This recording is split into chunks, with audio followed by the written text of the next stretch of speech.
What up, everybody? I'm your host, JP, and this is my co-host, Josh. Hey, everybody. And welcome back to another episode of the FIlmBros podcast.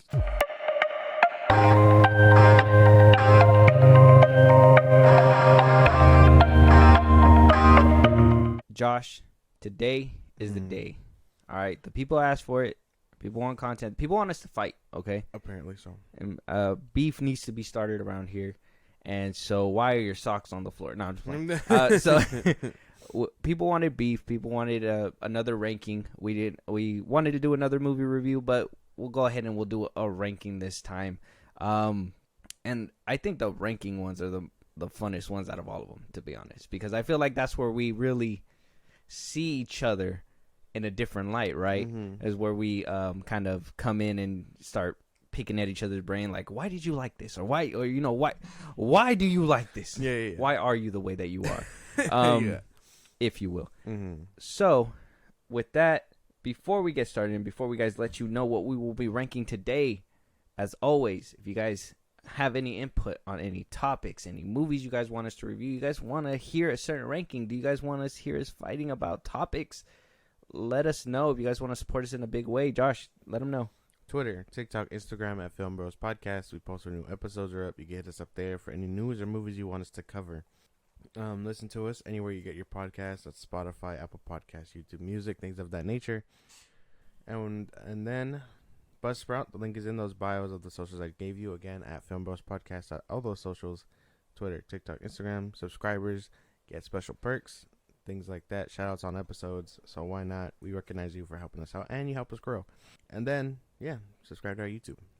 Yes. Subscribe, and as always, there's new episodes for you guys to listen to right now. Old for us, new for you guys, if you guys are new to this podcast. Yeah. Without further ado, let's go ahead and start jumping right in. Josh, so today I am coming into this booth to argue with you. Yes. On not only which Spider-Man movie is the best, but which is the better Spider-Man / Peter Parker altogether. Today we are going to be ranking all the live-action Spider-Man movies and the live-action Peter Parkers. Honestly, we were thinking about going all out and doing the spinoffs too, but it sounds more contained. And I don't want this to be a punching bag session for Morbius. I don't want Josh to feel like he has to defend. Dead last. Yeah, we don't want to have to, go around the block over and over again. Although I think one time we should have that conversation and have that. Okay, yeah. If you guys want to hear that, go ahead. Spider-Man, because a lot of people aren't just dropping rankings like this anymore. They're including those spin-offs and now the Into the Spider-Verse and Across the Spider-Verse. So, and I get it. They're a part of the conversation, but at the same time, are they Spider-Verse? There's no Spider-Man there though at all. I mean, in Morbius, didn't they have they had the trailer where they had Spider-Man as a poster, and they cut him completely by the time the movie came out. So, doesn't make any sense. We are hearing that a potential Andrew Garfield might be coming out, and Venom 3, maybe a TASM 3, maybe who knows.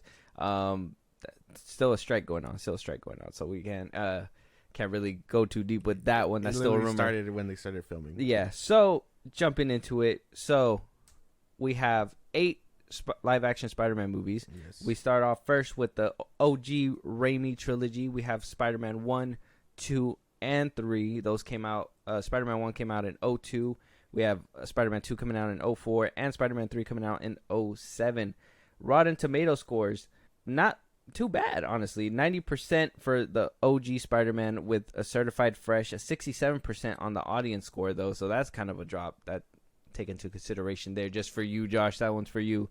Spider-Man 2 had a 93% certified fresh meter and audience score at a 82%. That's crazy too, because I heard Spider-Man 2 is like a universal love. I thought that would have been higher for me.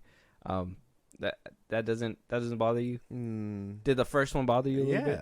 Yeah, it did. Yeah, because I think it did kind of bother me. I feel like that was too low, and I could see 67 with the first Spider-Man. I don't know. I could see 67. I don't think so. Spider-Man 2, a little bit higher, and 82. I would say a little bit higher. I thought Spider-Man 2 is more universally loved. Yeah. I would think maybe like a 90% audience score. Spider-Man 3 coming in with a not a fresh, but just a regular tomato, 63%, and an audience score of a 51%. So very split. God damn. Split divide. It with is this not one. that bad. No, there's no way. That one should Some have had a little bit higher. some dub it the worst Spider-Man movie. No. That should be a little bit higher. 51% is crazy. This is why I don't listen to Rotten Tomatoes. No, This is the reason This is why they just want to pick beefs with you. Well, I mean, a Exactly. 51%, it coming out in '07, it being completely, obviously Sam Raimi had a vision. Studio wanted to add another villain, which was Venom. Yeah. Considering how it came out by the end of the movie, and how people feel about Sandman's arc or whatever, blah blah blah. By the end of it, I think 51% kind of speaks to the how at least I see it when people come and approach me. I hear people fucking adore this movie, and we can all acknowledge Bully Maguire. We can all acknowledge that. That's fine. But then we have the other half that is like, nah, like this movie's trash. So I don't know. I kind of feel like there's that split divide. Like not even to like give away where it's at on my list, but I don't think it's that bad. No. No. You wouldn't dub it as the worst Spider-Man movie? No. I wouldn't dub it that either, but at the same You're time, gonna find out. let me just Which one? let me just scratch this out. You're I wouldn't gonna- dub it either, but it's interesting You're to gonna see. find out which Spider-Man. You know what? movie I I've think is never the looked worst. at these Rotten Tomato scores, so it's interesting to see where they kind of land at. I don't even think Rotten Tomatoes was a thing when Spider-Man 1 came out. That's so why. Yeah. it has to be They like influence. must have came back. Yeah. I don't know. When did it come out? Does it say at the bottom? Usually the dates are at the bottom of the thing, right? When they first start. Estimated time, 1985 or whatever. I don't know. Yeah. No. Estimated. You mean established? Oh, yeah. There you go. Established. Damn. What do you call it? But I think 51% is crazy. Yeah. Because even like its little extended cut is kind of nice. So do you think that it should have been more in the favor of liked, or should have been in the favor of disliked? Do you think, Oh, I think 51 liked. should have been lower? I think it should have been a little bit more. If you had a number to spit out right now for tomatoes, I mean for audience score, what would you say? I'd give that one the 65. 65? Yeah. Just a tad more yeah. than... I'm not saying it's like 100% like good, but like I a would little bit higher than 51. It's at a 51% right now. I'd say 55%. I'd say maybe just that much people probably liked a little bit more, only for nostalgia factor of it being, the first live action. Well, I Venom, don't know. stuff I don't like know that. where what number it has to pass to not get that green bucket, but yeah, It has whatever to- number it 60. takes. 60? 60. Yeah, like 65. You think like 65? I would say 55. It needs to get out of that green bucket. There's no way. I would say the green bucket is well deserved. But moving on, so then we move on to the reboot, right? After Raimi's trilogy, he apparently there was a rumored fourth, but he didn't have enough time and just passed on it. 2011. Yeah, just didn't work out.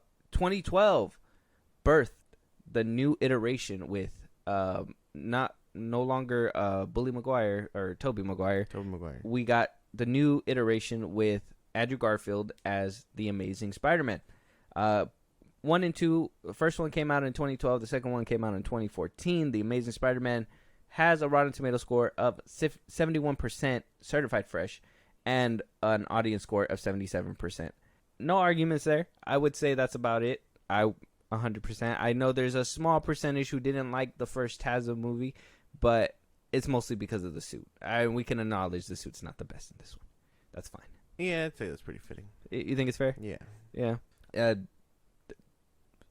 First of all, the lack of words for this movie is just daunting because it looked like you were ready to get a pitchfork and torch for Spider-Man 3. Well, this one is only controversial in the sense that, hey, this is the iteration right after Tobey, who arguably at the time produced the best Spider-Man movie, depending on how you feel about Spider-Man 2. And then, I guess the universally panned bastard child that is Spider-Man 3. Okay. But this one was in a lot of turmoil because I would say this is probably the first time we have heard of a reboot technically for Spider-Man and like comic book movies in general.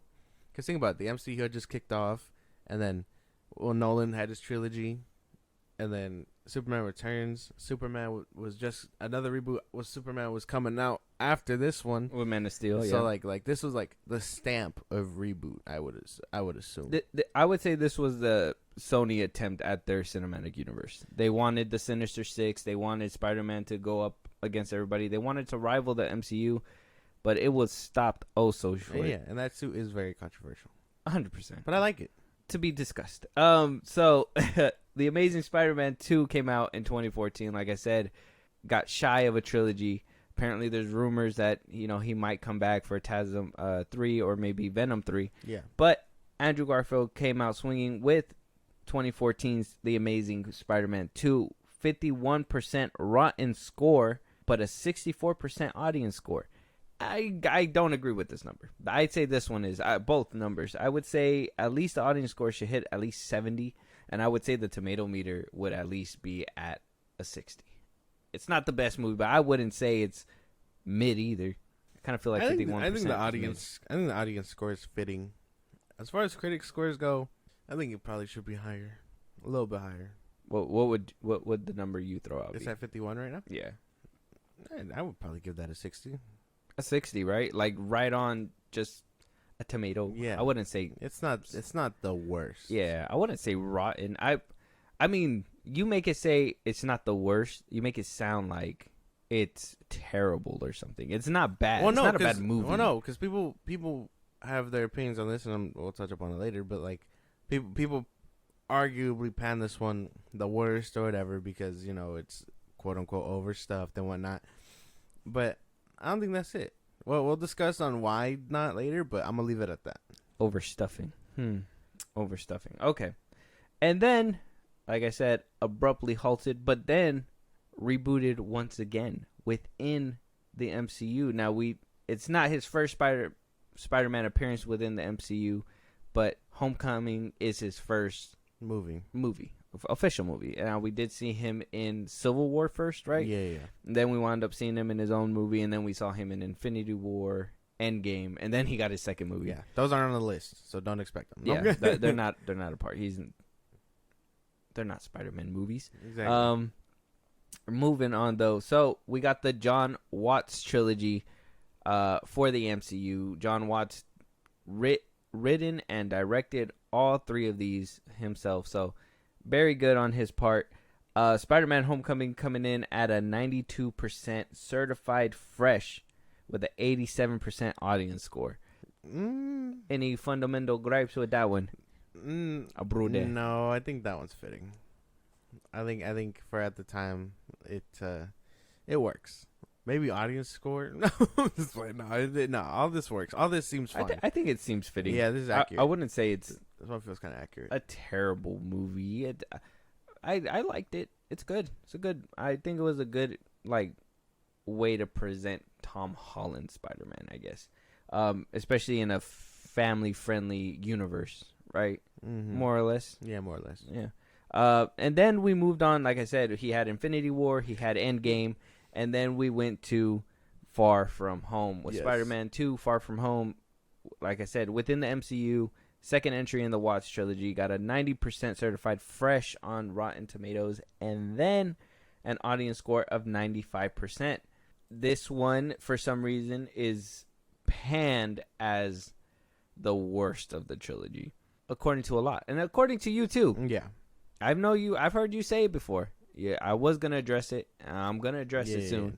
But actually, this might be the right spot. How is this the worst of the trilogy when the other one had a worse Rotten Tomato score? Tell me that. Well, Rotten Tomatoes as a whole is a very weird thing because I don't know how it works. I don't know how critics vote for any of these scores or whatever. Well, it's a registry of critics for the tomato meter. It's basically all these registered critics. They give their opinion. It puts it on a scale of those who disliked it to who liked it, and same thing with audience. That's why they were able to review bomb it. But I think they said they put more stricter rules and how many times you can put a review and stuff like that. If that was the case, Eternals wouldn't have been so bad. No, but I don't know. I don't believe in critics' things. I believe what the consensus is, and the consensus is that's a terrible movie. This one's the worst one. You ever thought about the theory that you just could surround yourself with yes men? I'm aware of such phenomenon. You could just be like, it's Far From Home bad. They're gonna be like, yeah, it's bad. Well, but then you have people over there where it's kind of like me, where I'm like, it's not bad, guys. It's not a bad movie. And then you got people over there that's like rolling their eyes the way that you just did right now. No. They didn't see it. Didn't happen. I don't know. I think 95% is a little too much for this movie. Personally, the critics can feel how they want about it, but audience score feels a little high for me. You don't think 95% of the population enjoyed this movie? Yeah. There's no way. No. There's no way that could have happened. If I could give you a number, I'm not gonna take away from it fully, but at the same time, I don't think that's fitting. I'd give it like a 75. You're just a hater. No, that's no, a no. hater number. No, that has no. to be a hater number. If a hater number would have been like a 50, no. I would have been like preying on your downfall number. I would have assumed like a good, generous number to be like, oh, people didn't like it. Would have been like an 85 or like a 80.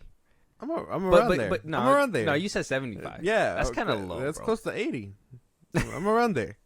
I'm in the ballpark. I guess you're in the neighborhood, so to speak. But then we move on to our final entry within this John Watts trilogy. We hear we might get more, so this rankings could update, and like I said, we might be able to do one ranking with the spin-offs included. That could be an enjoyable one, maybe a punching bag one day. Yeah. Spider-Man No Way Home came in 2021. I believe it was the first billion-dollar movie after the pandemic. Got a 93% certified fresh and a 98% audience score. How do we feel about that? 98, 93.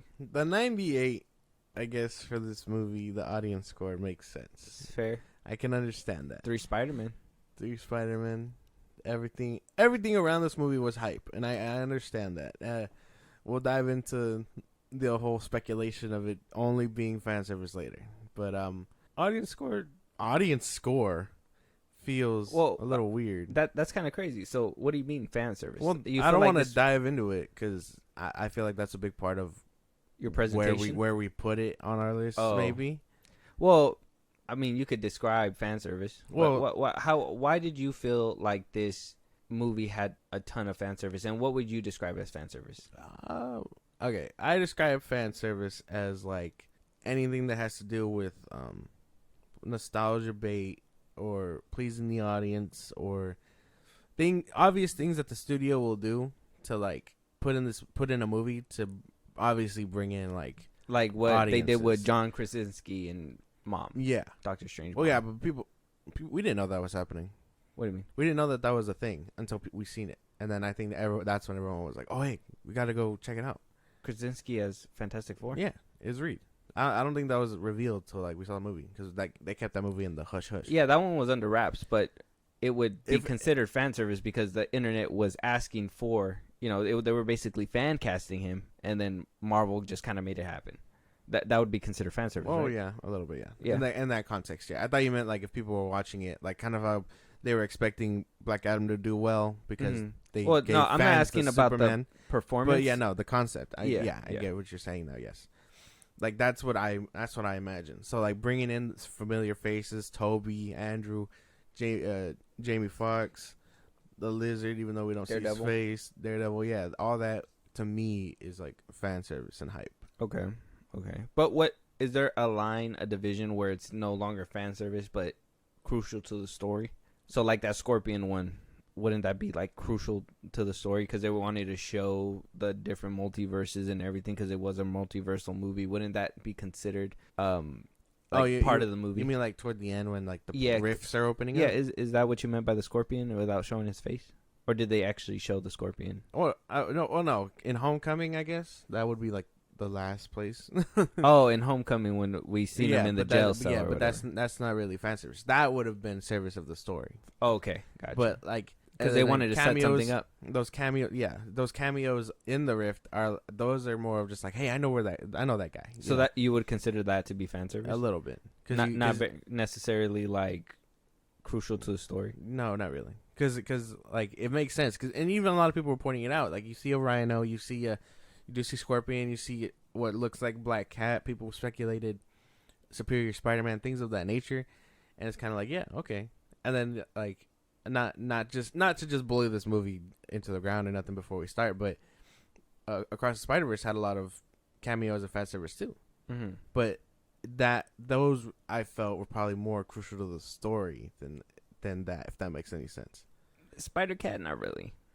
Well, no, well, not Spider-Cat, but like everything else, like showing the. Well, that one had a lot of fan service. I'd say that one had more fan service than No Well, Way yeah, Home. but I guess it isn't. It wasn't marketed as such, and it wasn't speculated as such, because they kept all that under wraps. Basically, the only thing that came out were voice actors, and then Yuri Lowenthal came out and was like, "I'm in that bitch." Yeah, and what's his face too when he was confirmed as Spider, whatever his name was, Yeah, Andy Samberg. yeah. It's Ben Reilly. Ben Reilly, there you go. But yeah, and then you also touched up on Across the Spider-Verse, so, and you guys are probably out there like, oh, you guys aren't going to rank those? Those are Spider-Man movies too. We're only doing live action as well, so no animated stuff either. No animated. That was just no spin-offs. an example of like what fan service could Yeah. mean, good or bad. Just so you know, Yeah. there's no confusion. We're just doing Did live you- action Spideys. Did you say you agreed to this or to this one? 93 and 95? I would say yes. I would say yes. I think this one was loved by a lot. I just think that there's no. I think critics where they left it at, I felt like that was just them. I would say a 95 would be more fitting with the score. I think that little percentage of people, what is it, like 8% or no? Yeah, like 8% because it's at 93% right now. I think they just said no, that they didn't like it because of the fact that there was a lot of like fan service and all that stuff in there. I do have my gripes with the movie too, so there is a couple things there, but I don't think they're big gripes, and nothing that takes away from the score, basically. Basically, so I would say it's fair. I would say it's fair, and I understand that there's some people out there that are gonna take a stab at Marvel just because they're just like, you're doing good, you know what I mean? Basically, preying on people's downfall. It just happens. It happens that way. So, with that, those are all the live action Spideys. We have Tobey Maguire, we have Andrew Garfield, and we have Tom Holland. So, officially, unofficially, there's only 2 Spider-Man with trilogies, and there's only 1 without. Yeah. I guess just for fun, I guess. For fun. yeah, for fun. Would you put Raimi's over Watts? Raimi's trilogy over Watts' trilogy? Yeah. You would? Yes. Now, is that nostalgia factor or genuine better storytelling? Genuine better storytelling. Damn. And that's just going to strike the hearts of people that were fans. We're just going to leave it right there. Goodbye, y'all. No, Turns off Mike. So, I kind of want to start jumping into it. Yeah. I think that's a good little warm-up. I personally would put Watts over Raimi. This is not going to be fun. No, it's not. I would put Watts over Raimi only because the style, the way Spider-Man is actually portrayed within the movies, more playful, more Tom Holland brings a different spin on the only reason why I can't say Andrew Garfield in this one because he doesn't have a trilogy, but he moves better with the webs than Tobey does in his movies. And I would say Andrew Garfield takes the cake, but he doesn't have a trilogy, so you can't really do that. But I would say John Watts did what he could with the web slinging that he produced within the MCU, within these 3, where Raimi's was a product of his time, and he did do a good job. There is still great scenes to be seen. I mean, the train scene is still iconic. We already know, but I feel like we've come a long way. I don't know.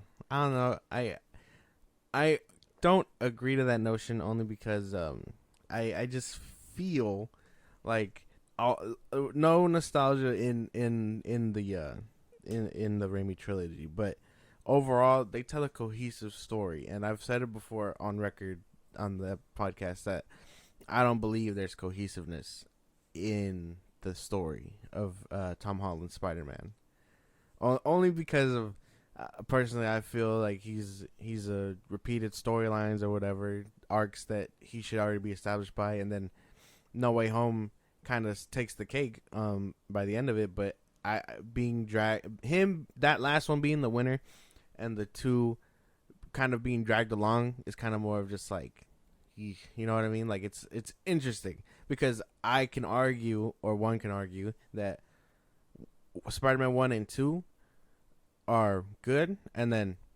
Spider-Man 3, depending on how you feel about it, falls short or falls flat. But those two pick it up like nothing. While I guess the Homecoming trilogy is more like, hey, guys, we got to keep moving. And then like the third one just picking them up like suitcases and moving. Okay. Why do you feel like there's no cohesiveness? Well, because obviously we have the Civil War, the End Game, stuff like that. Obviously there's hand switching. Yeah, obviously. Pots. But regarding the trilogy, it's all with John Watts, and he's picking up from where he left off with the other ones. There is some cohesiveness. I mean, in the beginning, in the first one, you see Homecoming, right? You see he's a kid or whatever. By the end of it, he becomes this kid that's being approached to be an Avenger, but he's not. But then immediately backtracks that, which I don't know why they didn't just tell him to take the suit mantle in the first place if they knew that in Infinity War he was going to do it anyways. Goes off to Endgame, and then he brings them back and shows that there is an emotional side that he did rely on Iron Man a lot, and now that he's missing, it's a big hole and a void, and by the end of it, he gets that dog in him, basically. He gets that dog in him, and it leads us to the final movie where it literally picks up where it left off and gives us No Way Home. I don't see where there's no cohesiveness there. Okay. I think it has better cohesiveness than just Green Goblin here. And I kind of like the fact that Green Goblin's kind of weaved within the trilogy of Raimi. You kind of see him messing with Harry throughout all of the movies. But other than that, what do you mean? There's more. I feel like there's more cohesiveness in the Watts trilogy. I don't know. No, because I don't want to dive deep too into it because I feel a lot of it is in my ranking. Okay. Well, then let's go ahead. Let's go ahead and agree to disagree. This was a good little. Put a pin in it. This was a good little sparring, a little beginning sparring. So, with that, here we go.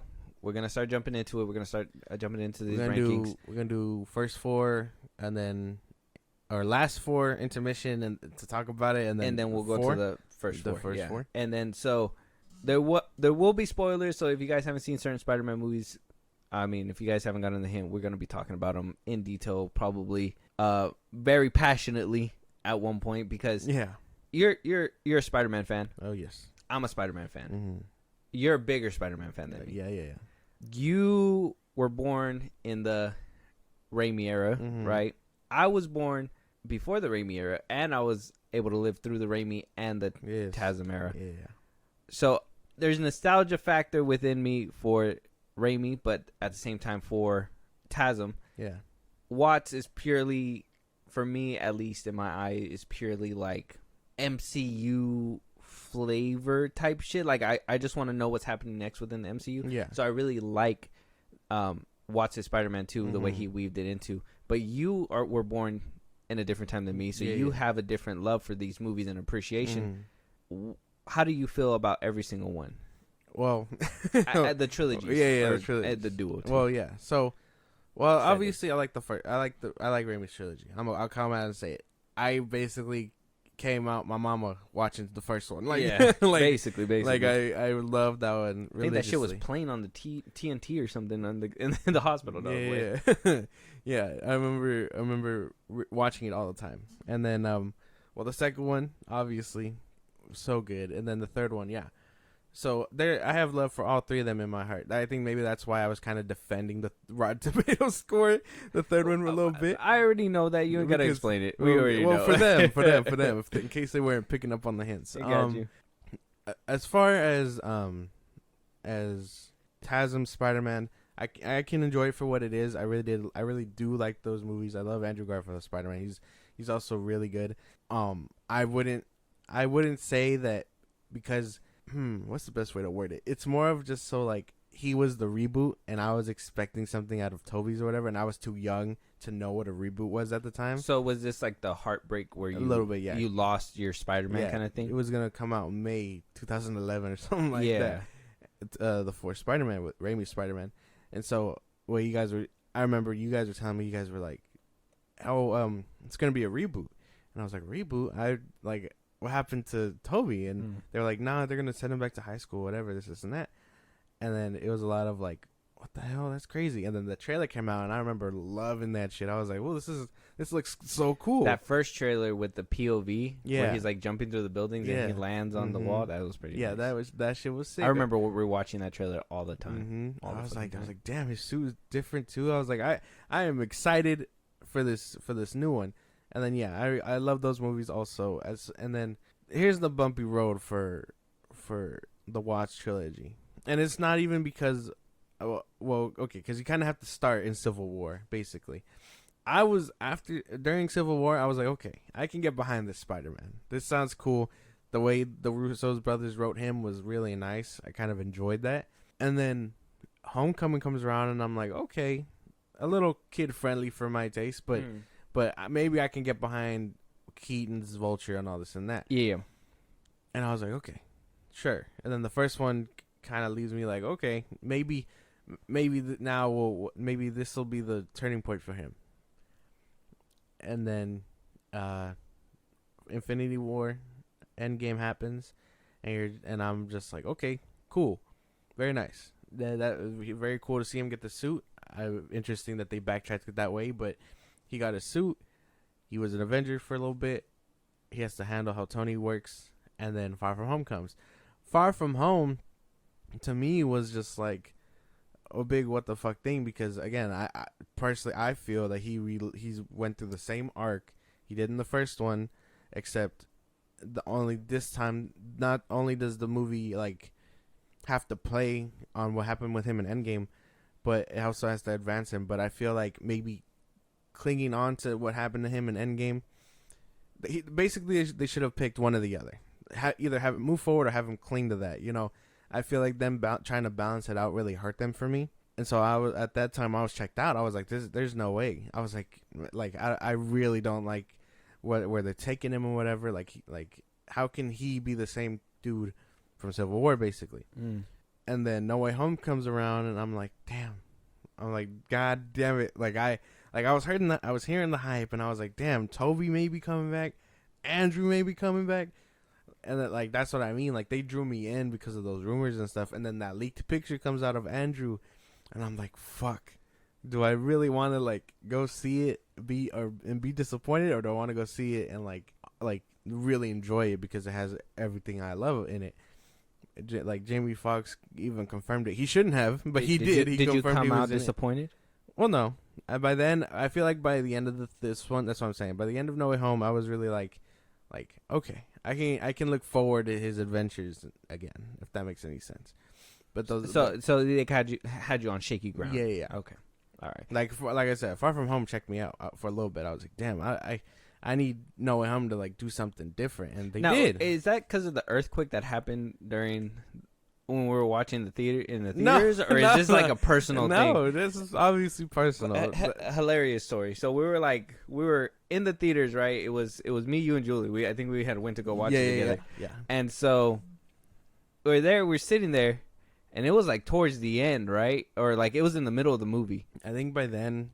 It was in the middle where, right before that final battle on the bridge. Yeah. Where Mysterio was happening. Yeah, basically where they're in the jet, I guess. Peter and Happy, and they're basically, talking. Yeah. And so we're just sitting there, and the next thing you know, everything just starts fucking shaking. The chair just starts wobbling back and forth, and you're just like, whoa. At the time, we didn't pay for D-Bucks? Yeah, at the time, they didn't have the reclinable ones. We were just kind of leaning back, because they had the kind of lean back chairs. And they just start shaking, and we're just like, whoa, what the fuck? And then a second one happens towards the end of the movie. There's the aftershock or whatever. It was just a little one. And I was just like, damn, I was like, well, I'm not getting up out of my seat. People were getting up and walking out. People were leaving. I was like, I'm not getting up. I paid money for this ticket. This fucking roof better collapse on my head. But that shit was funny. Maybe Mother Nature put a bad taste in your mouth about this movie. That's not the reason why. There's no way. I'm not DC. I'm not gonna blame the weather for a movie. Subtle jab. So with that, Josh, do you want to go first? Do you want me to go first? I don't know. I'll go first. You'll go first? Okay. First. You'll start off the first round. Let's go ahead. What is your last place movie? All right, let me. I swear to God, I already hold on, wait. Let me get ready, because I already know something's about to slap me in the face. Okay, ready? Okay, go. Dead last. okay, on my Spider-Man ranking list is Spider-Man Far From Home. Why are you so fucking predictable, bro? Why are you so fucking predictable? Like, okay, so what? Okay, so you kind of already touched up on it a little bit. All right, you said Spider-Man Far From Home. You've touched up a little bit, saying that you didn't like that they kind of stepped into a different direction, but they sticked with Endgame. Yeah, Elaborate on that a little bit. It's a lot like they didn't know what to do with him. I feel on a personal level, like it probably would have been a more touching story if he was like, hey, like Tony's dead or whatever. There's that big pit of responsibility that he was preparing me to take in. Okay. Let me do that. And then like make it a big story about how Tony was his Uncle Ben basically. But they give you hints of that. Like maybe that was a little too serious for a Spider-Man movie, so they were like, "Nah, we'll sprinkle it in." But the big thing here is gonna be him wanting to be in love with MJ, and because of Tony's death, he decides to want to hang up the suit for a little bit. I'm like, maybe that's an interesting premise. Sure, make him want to leave it. Whatever. Nick Fury brings it back. That could be an interesting story on itself. But I think them focusing a lot on him trying to balance that mourning, but at the same time he wants to be in love or whatever.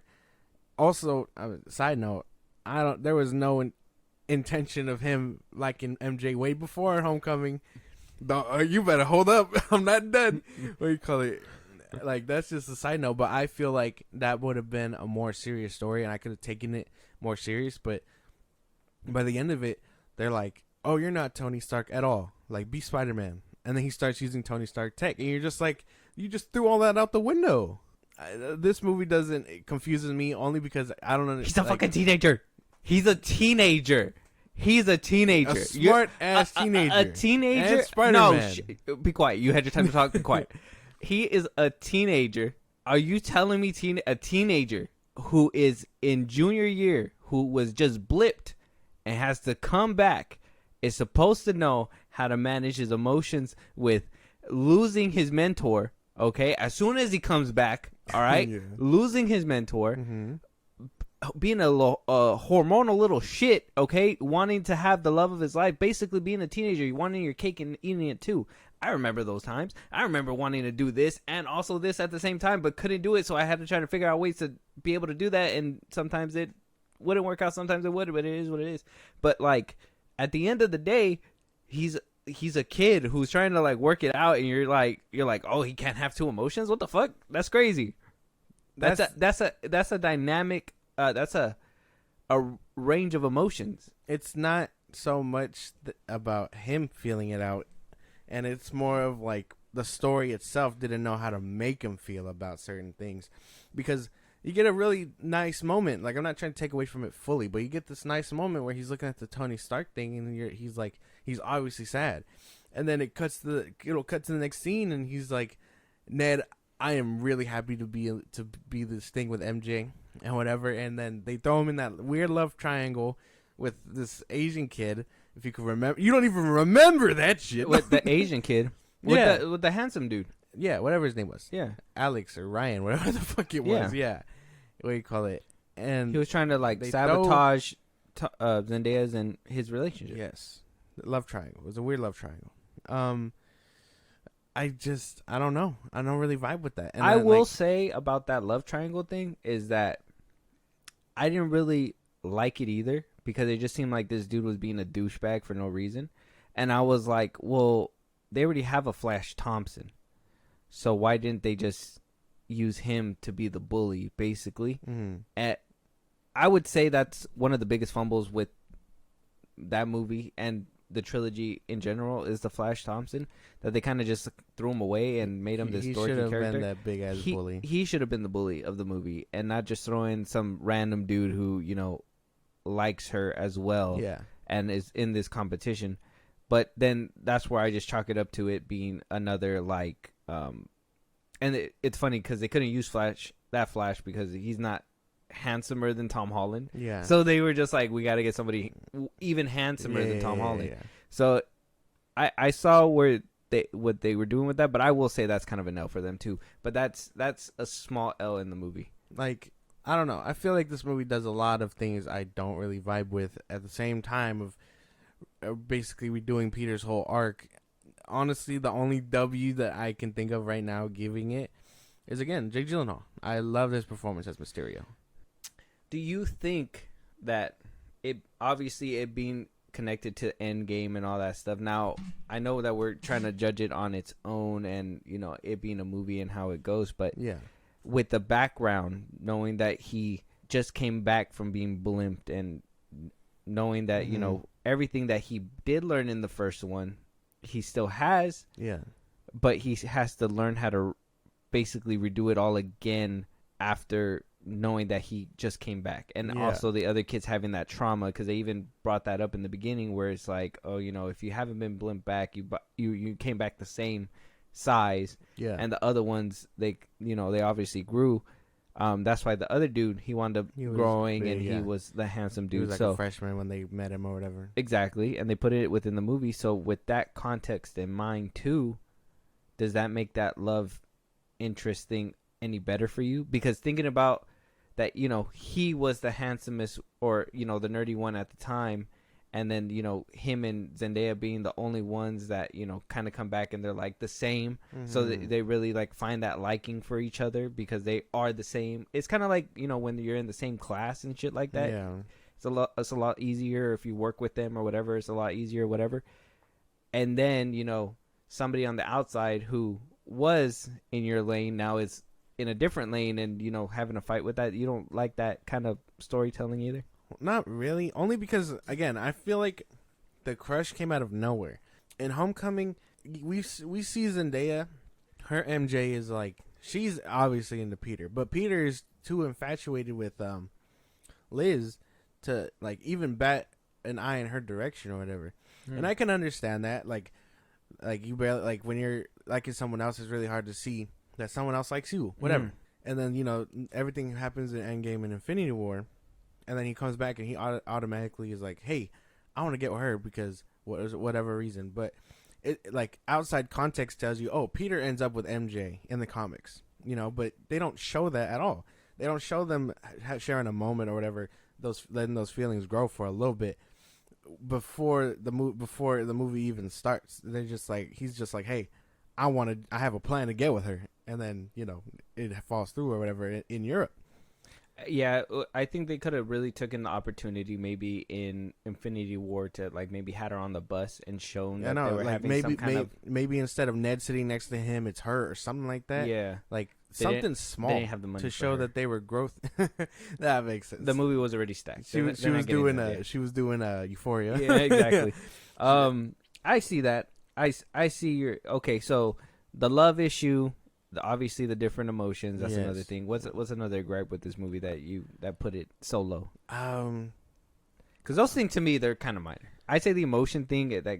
I think that's kind of like nitpicky, and then I think the love interest, though it is kind of a weird throw into it. I kind of felt like it helped with that high school dilemma too, where it's like you want to be this superhero, but you want to keep your secret identity hidden, stuff like that. And that's the thing, because if they would have made it that would have been fine. That would have been like a nice spin on a superhero movie, make it a love story where he wants to have that kick. It's literally what they did. No, that's literally what they did. Not. No, it isn't.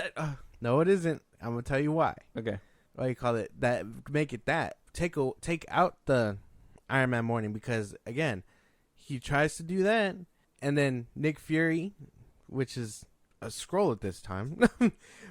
Spoilers if you didn't know that. A Skrull is like, you gotta be Spider-Man or whatever, and like he does, because in the name of being Tony Stark or whatever, having this burden and whatnot. And you're just like, or I'm just like, that doesn't make much sense to me.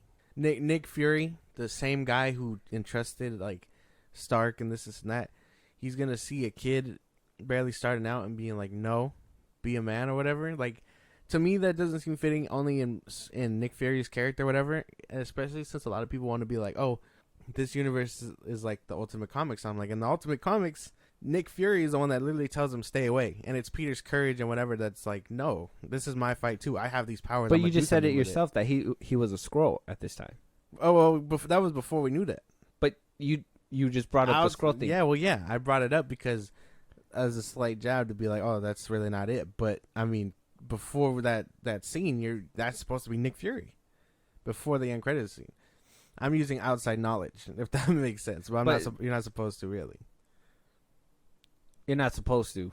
You're not supposed to. But with these movies having ties, and I would say the whole scroll thing didn't really just come out until what? Well, that came out at the end of the movie, huh? Yeah, that he was a scroll. That's why context. Without that scene, that's Nick Fury. No, but it's in the movie. They put it in the movie though. I was gonna say if it was like they showed it off in Secret Invasion and that came out now, where this movie came out in 2021, but they put it at the end of the movie. Well, yeah, but so the illusion in context, the illusion being is that that's supposed to be Nick Fury telling him whatever because he's supposed to be acting, like and that's Nick Fury. why. But that builds to the character that he was a scroll, so it helps. I think like. Because they put it in the movie. Well, yeah, they put it in the movie at the end when you're like, okay, but like he's that's supposed why. to be acting so that's why like you're Nick supposed Fury. to. So you're supposed Nick to. Fury So would you're tell supposed him, to take that information and be like, oh yeah, he was a scroll. That's why he did these dumbass things. The same Nick Fury that was like, what? No, because he was able to see through Mysterio's bullshit. But it was a scroll, and it wasn't him. It was Maria. They both did. Nick Fury called it out and was like, "Get on the roof." Or whatever. Yeah, but even at the end of the movie, they were like, "Oh, don't even tell him that we fucked up so bad." Yeah, they were close because they were scrolls the whole time. They obviously fucked up. That was their bad. No, they made it make sense. So you're nitpicking something that shouldn't be, and then you're like, "Oh, with context," but it gave you context. So by the end of the movie. Because during the movie, it's supposed to have you being like, why would he do this? What do you call it? But and at the end of the movie, with the intention saying that this is the reason why he did this. What do you call it? No. And then there's the whole the glasses thing and Tony Stark's legacy. Again, sure, but you don't give the glasses of the man that was supposed to mean the world to you away. I could agree. I could agree. I just, obviously in the movie, like I said, he's a kid, he's naive, he got outplayed. That's just what happens. I don't vibe with that. If he really meant the world to him, like they made him out to be, he wouldn't have given that shit away. Even if it was this whole big responsibility, it probably would have made more sense for him to step into that shit and be like, okay, but maybe it's too powerful or whatever. I'll put it away. Something like that, or whatever. And then. The big message, hey, don't be Tony, be Spider-Man. And then he turns into Tony Stark using his tech and whatnot to make the final suit. He made his own suit. With Tony's tech. Be your own man, use your own stuff. It's not like Homecoming where he takes the suit away and he's like, now be Spider-Man. And then, he does it in his pajamas. And then by the end of it, Tony still gives him the suit. You just said a second ago that he has intellect. So he's smart enough to use that tech so he can make his own suit. Tony's tech. That's the problem. You wanted him to bust out the fucking sewing needles right then and there on the ship, and then fucking fight in a sewn up suit. No, maybe not that. But at the same time, they could have written it better to be like, hey, he's like, happy play AC/DC. All right. He's over here knitting so fast. Like, no. He obviously that one is obviously plot pusher and. That's fine. I don't see that as a big nitpick either. I think you're nitpicking little things, bro. No. I think you're turning into me with this movie of nitpicks. Since I've been shitting on it for a while, like I said, I think Jake Gyllenhaal really takes this movie for me. He's good. I love him in his role. It sucks that we didn't see him in No Way Home. Yeah. I thought we were gonna at least see a little bit of him. Like he survived or something like that. Like he was just. He just really did good as Quentin Beck. There's nothing really. I have like no notes on him because I really enjoyed. Maybe that's the stamp of these movies where, like the villains are carry for me. Honestly, like Vulture, Michael Keaton. As much as I hate his Batman, his Vulture doesn't really carry this good. movie up from the last slot. Huh? Doesn't carry the movie up from the last slot. Well, obviously not. There's a lot of negatives. One W versus a lot of negatives doesn't mean move forward. It means hey. I don't know. Kind of sounds a little nitpicky to me. But besides Jake Gyllenhaal, what else do you like? Did you like the little Skrulls twist? No. Yes. No. No. Yes. Maybe. with or without what I know without Secret Invasion. Without knowing where it ended up, did you at least find it intriguing? Because I know by the end of that movie, I found it intriguing knowing that they were without knowing where it took it. Yeah, because we know where it went, and it's like. But you asked me earlier if it being tied to the bigger ensemble of the MCU was a problem. Yes, I do think so. I think so as well. I think a lot of these movies, at least MCU wise, it being part of that is an issue. Mm-hmm. You have some people who can connect it really well, and you have some people that kind of what is it called, retcon shit. And it's like like if this was another Sony product and John Watts was the sole person, I'm sure it would have been very different. But because John Watts, the Russo brothers, and all that had to literally play with Spider-Man as a whole, it really fucks it up. They had to throw Nick Fury in there. That's the thing. Is that, and you'll see it as a pattern with like Homecoming. They had to throw in Iron Man. Mm-hmm. He had to be in there, and so that's why him being a mentor. I know people don't like it, but that was the aspect of where it's like our contract says a Marvel person needs to be in here, so this is where he's gonna be. Mm-hmm. And then with Far From Home, same thing. Our Marvel contract says we need MCU character in here. Nick Fury is that MCU character. And then with No Way Home, they say, well, we need an MCU character. Who is it going to be? Doctor Strange. He is the MCU character. So I think a lot of these, I think he made it work really well, obviously, in No Way Home. But in Far From Home, he made it work well in Homecoming and No Way Home. But in Far From Home, I kind of felt like Nick Fury was squeezed in there. And you obviously can tell that with the green screen setup and the fake gun that he had. The way that they had him. You can obviously tell that they wanted to go for that. Struggling with my persona and being in love, but they were like, "Well, we got to throw Nick Fury in there." So boom. Okay. Well, you can keep picking my brain later about this if you want. When we hit that intermission. But what's your last one? What's your dead last? My dead last Spider-Man movie. And look, I want to start this off because you gonna say something that's gonna piss me off. I know. I want to start this off by saying like. All Spider-Man movies are great, in my opinion. It's just they have to fall in line for me. They have to fall in line. So if they have to fall in line, this is exactly how I'm going to put them in line. Mm. This is my opinion. Well, you'll figure that out with mine, too. Yeah. This is my opinion, and it is not taken as fact, so I don't want people coming at me, okay? I've already experienced a little bit of that. I don't want people coming at me. So the first, or the last number 8 for me, is the OG Sam Raimi Spider-Man 1. Oh, ain't no way. Ain't no way. I love William Dafoe as Green Goblin. Like I said, these movies are not bad, but they just...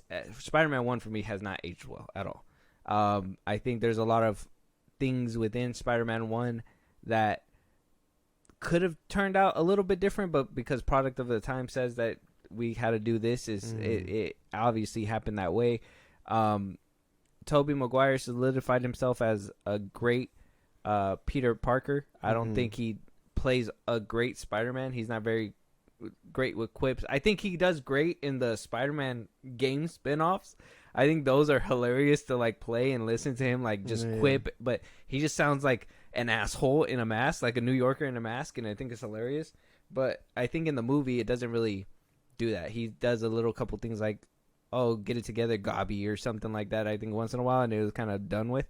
I love the scene in the beginning where, the whole bus stuff, and, I personally, my gripe with the whole trilogy, and I think what really hurts these movies for me, is that I'm not a big fan of Kristen Dunst. I hate her as Mary Jane, and every time I go back to rewatch Spider-Man 1, she seems so lifeless in the role. She just seems like a bitch. She seems like a bitch. I'm like, why are you going after her? She's a bitch. She's a fucking bitch. Go for somebody else. I don't know. I just really, this movie for me, I love it because it's nostalgia. I love it because it's obviously the first Spider-Man. And though with the little hiccups that it does have, I have to put it at last. MJ's a bitch in that movie. She's over here with Flash at one point, and then she goes with Harry, and I'm just like, she's a fucking puta, dog. Like, just leave her alone. You don't need her. Oh, my goodness. What do you think? What I think cannot be said on air. No, we're going to take an intermission now. after 3-minute technical break. difficulties. But Actually, I think Spider-Man 1 should be at my top. actually, I take it off the list. The only one that matters. I okay. What I guess since you brought it up, I'll ask what exactly hasn't aged correctly? The acting, that's for one. I know Kristen Dunst and Flash Thompson's portrayal was kind of rocky. Joe Mantello. Yeah, and obviously, like I said, they were first starting off, and maybe they didn't have those kind of chops. I think Tobey Maguire did really well. William Dafoe did really well, and I think he basically carried out the whole movie. Yeah. Him just being a dick himself, like he killed his people and killed. I really like that he was like this really bad villain and didn't really care. I think the scene where he kills the bad guy who kills Uncle Ben, till this day I laugh, and it's not, I don't laugh at the act of it happening. I just laugh at the fact that like the way it was executed, because yeah, the guy shows like horrificness in his face and everything like that, but like by the end of it, Spider-Man just looks down at him and his body's just like and I'm just like, oh, like a Family Guy death. Yeah, I was just like, damn, they almost had me, but they had to show that scene. And I think the swinging scene at night at that one is a blaringly painful to watch now that it's very outdated. I think the other swinging scenes kind of hold up a little bit better because it's daylight, but I think that one's like the worst offender. I don't know if I agree with that one scene that you mentioned because, well, I don't laugh. I don't laugh at that. I don't know how you find that shit funny. I don't laugh. Like, I'll literally be like that, and then right after that, like, you get the scene of him just staring at the city on the Chrysler Building, like, crying to himself, and I'm just like, damn, that pulls me back in. Even if you do laugh, I'm just like, how the fuck? I will say that, yeah, it does come back, and I think the music and the score is great to, like, really draw you back. The music, the trumpet, and everything like that is great. It's just, yeah, there's a couple scenes where you're just like, yeah, that didn't age well. And then now seeing that, I don't know if you ever seen that little snippet where it's like, oh, he's swinging and it's a fake Spider-Man, and then like the wind's blowing the wrong way. Now every time I rewatch it, I'm just like, damn, they did do that. Yeah. And then that whole kissing upside down thing and it becoming a thing throughout the trilogy, I'm just like, what? Yeah. Man, that was a staple. It was cool, but then you notice that that's not Tobey Maguire under that mask when they first kiss. It's stable, regardless. It's not him though. It's not him. You know, it's not him swinging either. No, no, he's fake. No, no, I will still give it to like the scenes, obviously in the burning building where Goblin throws those knives and they hide and everything like that. And the Green Goblin. What's that one thing where Goblins? It makes me laugh too. Where Goblin's coming up the elevator and he's just like coming out of an exorcism. Yeah. I'm just like, damn. Willem Dafoe going through an exorcism. Yeah, so I would say that those what make it, and it's not that the movie didn't have a good story. It was a decent enough story. I just think that they try to make it make sense when it came down to like giving Goblin his powers, because I'm like, ain't no way a scientist is gonna just, if he would have been there by himself, that would have been different. But like the way he was slapping around that nerd. And then he lost all the funding and everything, and he still somehow managed to, keep all his tech. After that, it's like, bro, it's ridiculous. You should have lost all your money a long time ago. It doesn't make any sense. Well, that's I don't know if I agree with that because they set it up well. It's a lot of like he stole the tech right out the gate after blowing up the place and everything like that, right? But he would have started losing money because he was basically cut out of all that. No. What do you call it? He says basically after he turns into the goblin for the first time, and Harry finds him on the floor. That's when they come in and they're like, "Oh, someone stole our glider." And he's just like, what? No way. No. What? That's crazy. No. Goes to the parade the next day. No. And then he loses. And then later in the movie, he finds them funding, and then he blows them up. But they basically get what's coming to him because they fired him basically, a company that he started, and yeah, I don't know if I agree with that, only because the context is all there, and I think you were getting scenes mixed up, so that I'm not too sure. I don't know. Still, there's movies. If there's like, one movie that I will not revisit all the time is Spider-Man. And like Norman being like as high status as he is, even with being a scientist, Dr. Langstrom, I think that's his name, the nerd that you were talking about. What do you call it? He does get pushed around like that. His name sounds familiar. I can't remember where he becomes, if he becomes a bad guy in the comics. But yeah, he gets thrown around and whatnot. Norman becomes Green Goblin, and then after that, he steals all the tech. He probably synthesizes more of it, and then we find that out in Spider-Man 2 that he made more of the serum. But yeah, I would imagine it's a lot of like just how the story played out and how scenes work. So I can to a certain degree I can agree that it is dated, some of it, but I think a lot of it, the story holds up. Some of the action pieces do still hold up, like that whole ending with Goblin and Peter, whatnot, all kind of hold up still. As far as MJ goes, her performance in there has been outdated. I would give you that. The screaming damsel in distress doesn't work anymore. But they were basing her off the Ditko comics, like the old comics by Jack Kirby and all them.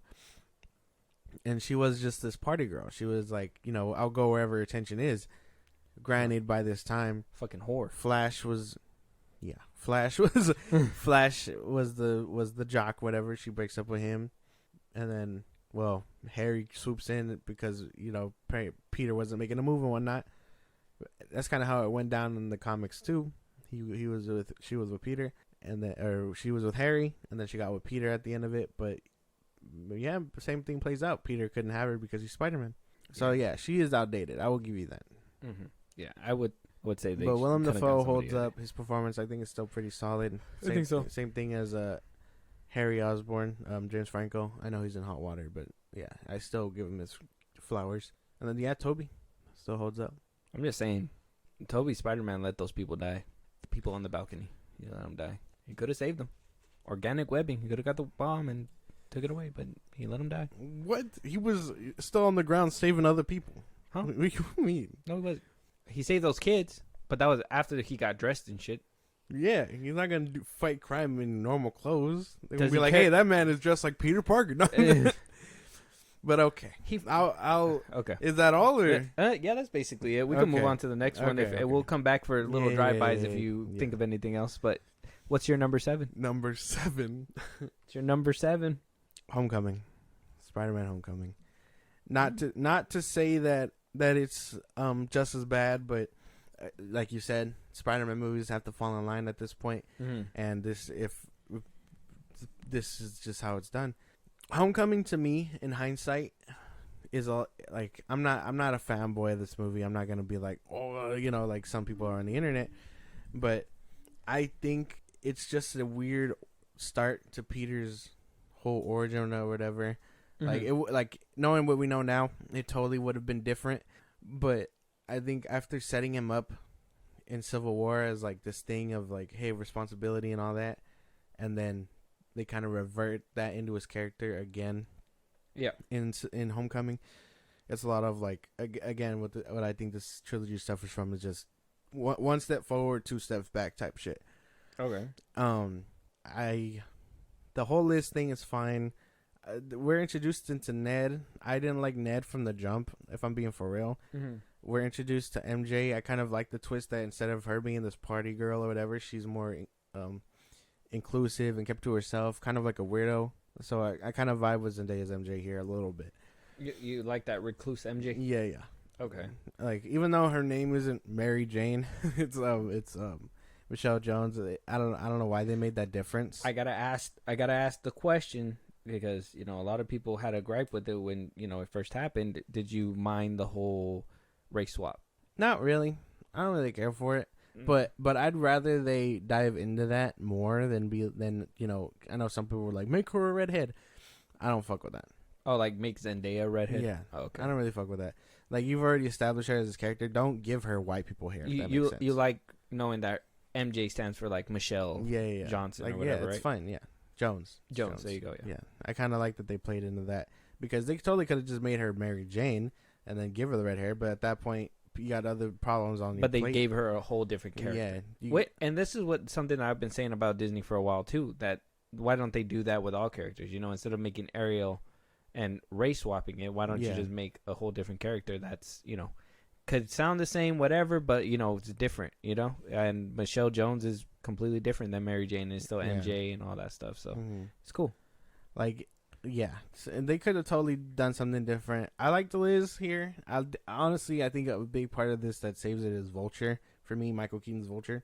I think basically after Tony takes the suit from Peter is when I really start fucking with this movie, and that's like the last hour of the movie. Okay. But everything else up to it is kind of like, damn, like I really don't vibe with it. Like maybe it's because it's too kid friendly or something like that, but I don't know. And then I don't know if Peter suffers a bad way to put it. I don't know if he goes through enough turmoil in this one of really grasping what responsibility is to the point where he denies the Avengers to be like, no, I'm my own man now type shit, if that makes any sense. Well, he found his inner Spider-Man. Like well, that's the thing, right? Like by the end of it, you're kind of like, okay, but like Far From Home happens, and then No Way Home happens, and you're just like, damn. Or at least for me, I'm like, damn, he didn't really learn anything until Aunt May dies. Like, you know what I mean?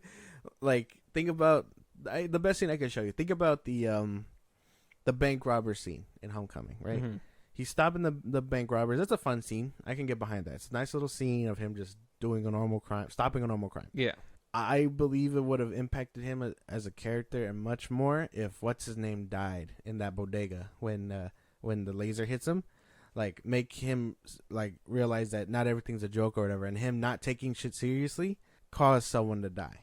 You know, but I think again that's just the MCU's problem, where it's like he's too light to be. It's too light of a story to be like, you know what I mean? Like that's too dark to put into the movie. You can't like push the boundaries that much. But they can, because they have.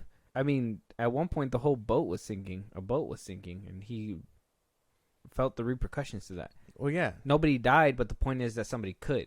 Yeah, and then like I said, it's up to that point where it's like everything becomes solid because they hammer away that, hey, or Tony hammers away like you should have called or something like that you were gonna go on and stop this heist. And I can understand that him wanting to do it on himself is very noble and stuff. And yeah, it's like, so that boat scene is nice, but again, he gets bailed out by Tony, you know, again for a second time in the movie, if I'm being honest. But that and that's what I was saying about Far From Home. That's where that, oh, you need a MCU character. Him being the mentor was that character. So him being within that movie, though him, yes, bailing him out, he is the crutch to Spider-Man. I know a lot of people had gripes with that, but I would wish you'd say that over, you know, him bailing him out. That gripe is valid to me.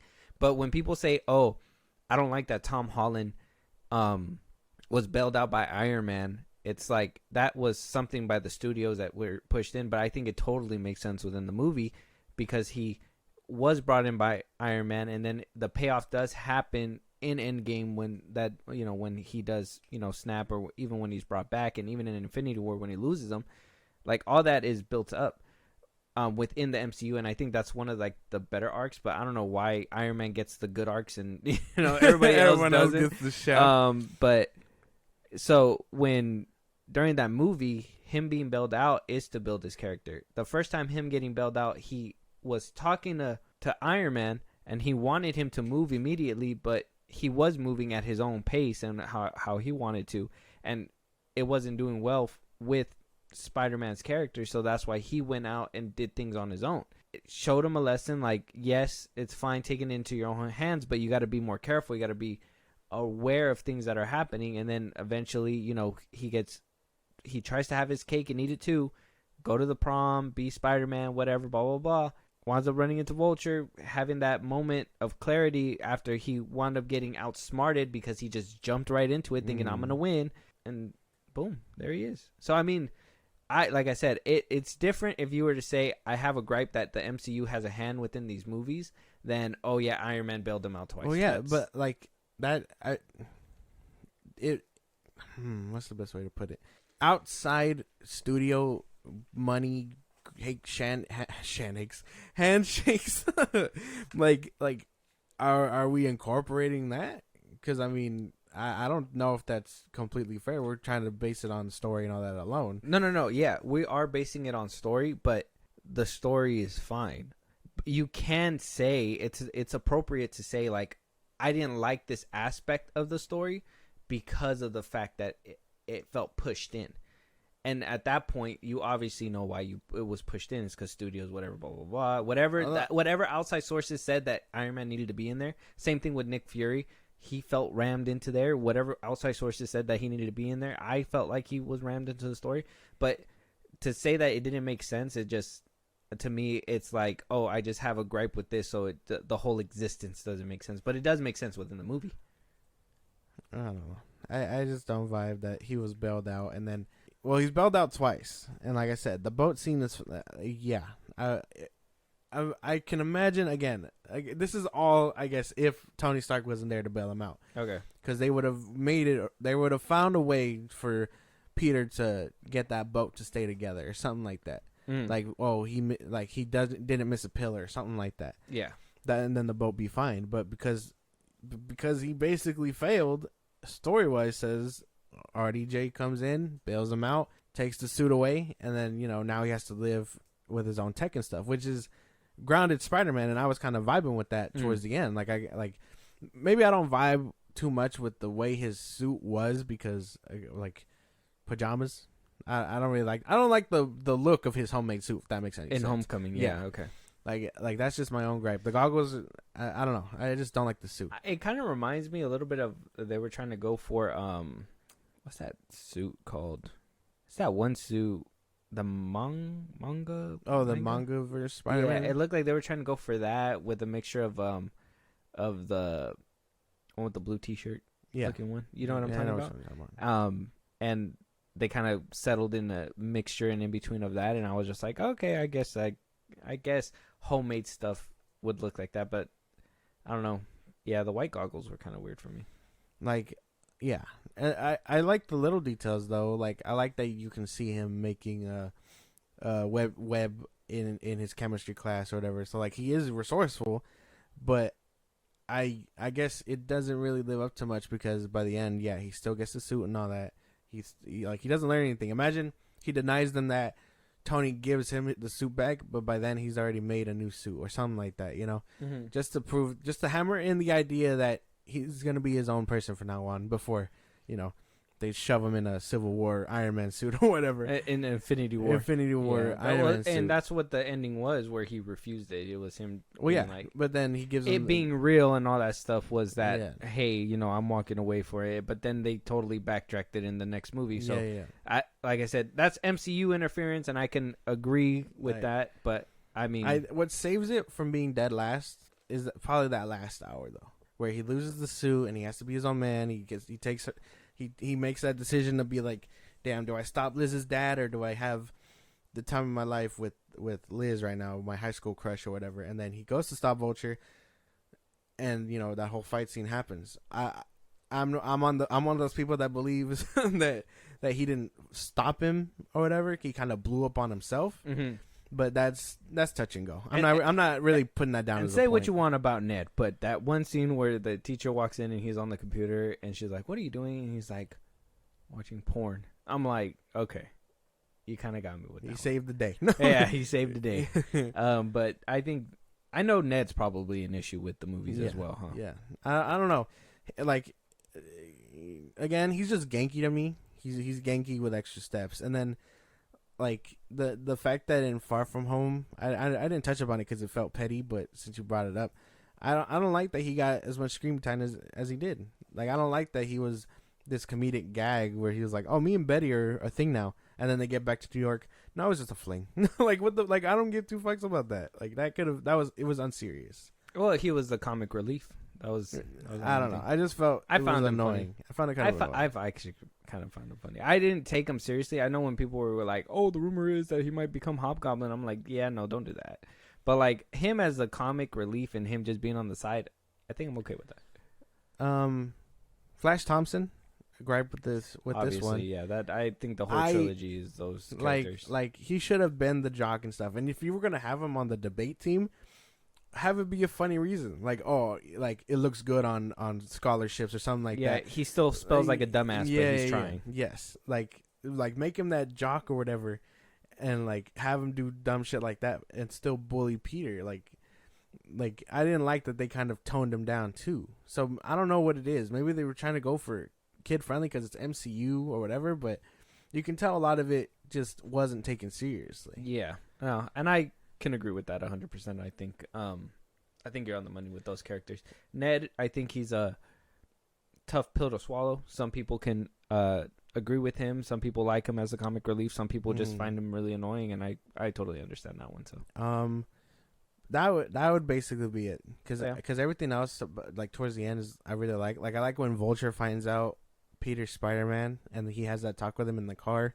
He's like, I'm gonna go do my thing, have my daughter home by 8 or I'll kill you or whatever. And then he's just like, you can live your life or you can do both. I honestly, one of my big scenes out of the MCU is where he lifts the pillar, like he gets that, he has that if this be my destiny scene in the water or whatever. He's looking at himself in the water. He's has that face mask thing. Like I wish a lot of these movies still had that kind of comic thing. But they don't really do that anymore unless it's big moments like this. And then like he lifts the pillars up and he still goes after Vulture. Like a lot of that stuff saves it from being dead last. I see it. Yeah. Okay. Any more gripes before we move on? No, I think I touched up on all of them. I do like that scene though. I think it's a beautiful scene. My number 7 would have to be Spider-Man 3, the Raimi trilogy. Spider-Man 3. Damn. Yeah. Like I said, I grew up with them, but they weren't really 110% my favorites. I do enjoy Spider-Man 3 for what it is, and I do like the live-action adaptation of it. I think what ruined it for me, that movie, and I remember this. I remember it like it was yesterday. So I was in 5th grade when this movie came out, okay? I was in 5th grade.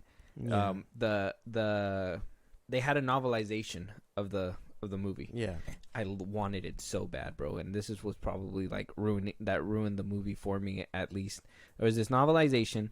It had the pictures, it had the book, it had so many characters. I think Vulture was a part of it at one point because he was being set up as the next villain. Yeah. Like I was reading it in awe, and this was like a month before the movie even came out. I was like reading it, I loved it. Closed the book, I'm ready to watch the movie. Time goes on, the movie comes out. I still remember the book because I remember I bought this book from the fair, from the student book fair or whatever. Yeah. And I would just read it every night because I was like, I can't wait to watch this on the big screen. And I get up in there, no Vulture, Venom looks weird, fucking Bully Maguire, he starts dancing. That was not in the comic, that little novelization whatsoever. So much stuff. And I wish I still had it to this day because I would have been like, this is what Raimi's original vision probably looked like. Even down to the scene where like he's where that flag's at and he jumps down and everything. That in the novelization, it was in broad daylight. Like that scene was supposed to happen at a different time in a different scene in the movie. But because they changed whatever they changed at the time, and at the time I was a kid, I didn't understand why it was different. They changed whatever they changed at the time, and it turned out a different movie. And so, from me being this kid, reading this novelization and being super excited, watching what played out on screen, I just didn't do it for me. Expectations were subverted drastically. And as a child, when your expectations are right here, I think that was my first ever like movie disappointment. And I was just like, damn, dude, like that shit hurt me to my soul, like riddled me down. And I think that's why I have an issue with some of the Raimi trilogies, because I think that was like one of the first movies I was actually excited for, and it kind of just like let me down 100%. And I honestly, that's why I said this is like my like interpretation. I think everything else is fine. I can get over Bully Maguire and everything. I kind of like the whole Gwen with him triangle thing. Yeah. Don't like the piano scene when he's dancing in the bar. I think that's fucking stupid.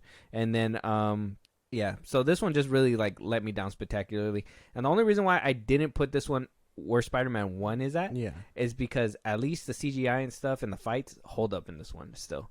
And the whole Venom thing, I love the part when he slams his fist down and it's coming down and eating up homeboy with the venom, and I like that. I don't like how they just randomly met up with each other and they're just like, hey, you want to team up? That in the novelization there was so much more detail that made that build up happen. Yeah. And it just was just like, hey, you hate him too? Yeah. So yeah, I can agree with some of that. A lot of this movie did run into studio interference. I don't know if Dead Last is where it should be, because I honestly find a lot of the stuff in it enjoyable. But maybe that's just because you had a bad experience with it. I can understand. Yeah. But for most of it, I get what you're saying. Mm-hmm. I think most of your gripes are reasonable, if that makes any sense. Like studio interference, that whole Bully Maguire aside, because I still have fun with that scene. I still laugh at that shit. Yeah. Like it's very campy, Raimi stuff, so it's not too bad. I'm not too sure what did you like about it other than what you just said. Anyway, I like the fight with Sandman and the bank scene. Yeah. I know a lot of people don't like Tobin Bell as Eddie Brock, but I personally liked him. Yeah, I think he was great. I like the scene where like he was taking pictures of the thing and he's like, oh, by the way, I'm dating your daughter, and I'm just like, oh, you're what the fuck, bro. I like the Gwen Stacy's dad. I think he played a fine commissioner when the little bit of screen time he did have. Like I said, in the novelization, he had a big part in the story. Yeah. And then the scene where the crane, I still to this day I love that scene. I think it looks cool. I think it's suspenseful. The scene where like he jumps in between the blocks and it just smashes together. That's a beautiful shot too. What else? At first I didn't like the concept of Harry Osborn with the board and everything like that. Yeah. I wanted him to have like a glider and be Hobgoblin. Yeah. But when I seen him and he was doing his thing in the beginning, I fucking loved it. And then he got his brains knocked out and I was like, what the hell just happened? Yeah. And then I think the whole showdown between him and Harry at the end of the movie was good. And I think it was just executed poorly. I think that was one of the, like, I wanted to love it so bad, but then I don't know what happened. It just got a little too campy, a little too goofy by the end of it, and then it got serious. When he's fighting him. Yeah, when he's fighting him. Yeah. And then towards the end, it got serious again when he like blew the bomb in his face, and I was like, that had to be interference again, because I was like, how do you go from this fight scene where it was good for a second, or like kind of goofy, and then it got real serious, and then got goofy again, and then boom, you know? Yeah, it's tough because even the extended cut of that film, I think the fight goes a little harder. So they added a little bit more. Like I think in the extended cut, he doesn't just show up or whatever. He's actually there when he's pouring his drink or something like that. It's different. They play it out differently.